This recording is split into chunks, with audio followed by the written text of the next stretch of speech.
Naam, ni wakati mwingine tena ambao nipo tena kwa ajili yako kama kijana mwenzangu ambaye unanisikiliza, ambaye Mungu amekupa neema hiyo ya kuendelea kuishi. Tupo kwa ajili ya kukumbushana majukumu ambayo yanatupasa kutenda kama vijana. Actually, asili ya Mwenyezi Mungu kumtengeneza mwanadamu ni kutaka yeye aje kumwakilisha. Yaani vile Mungu alivyo mkuu ndivyo na mwanadamu amwakilishe kwa ukubwa ule. Maana yake mwanadamu anavyoonekana ndivyo iwe ni picha halisi ya Mungu ambavyo anaonekana. Yaani ukiniona mimi basi ujue umemwona Mwenyezi Mungu. Ndio mapenzi ya Mwenyezi Mungu kwamba ule ukubwa wa Mungu ndio wanadamu tuwakilishe.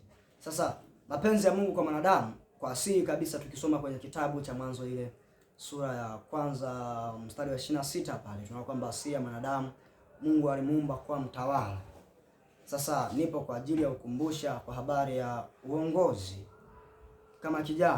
kama kijana kwa habari ya uongozi, kumwakilisha Mungu kama mtawala wa mambo yote.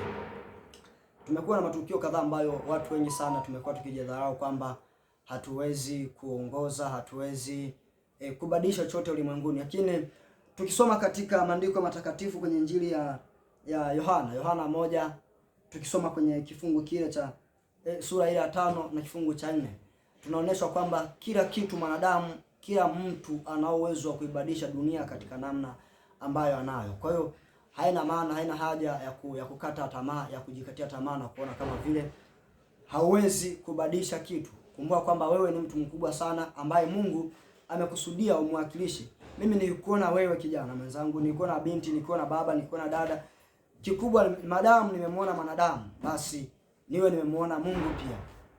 Wala hatuwezi kumuona Mungu kwa macho ya nyama kwamba huyu hapa ndio Mungu sasa, kwamba huyu ndio Mungu mwenyewe. Nitamuona Mungu kupitia wewe. Na kupitia wewe kwa namna gani? Kupitia kwa mamlaka ya kiutawala ambayo Mungu amewekeza ndani yako kama mwanadamu. Kwa hiyo katika safari ya uongozi pia tuna uwezo wa kubadilisha kile ambacho tunakiona kwamba hakiko sawa, tukabadilisha mazingira ya umaskini.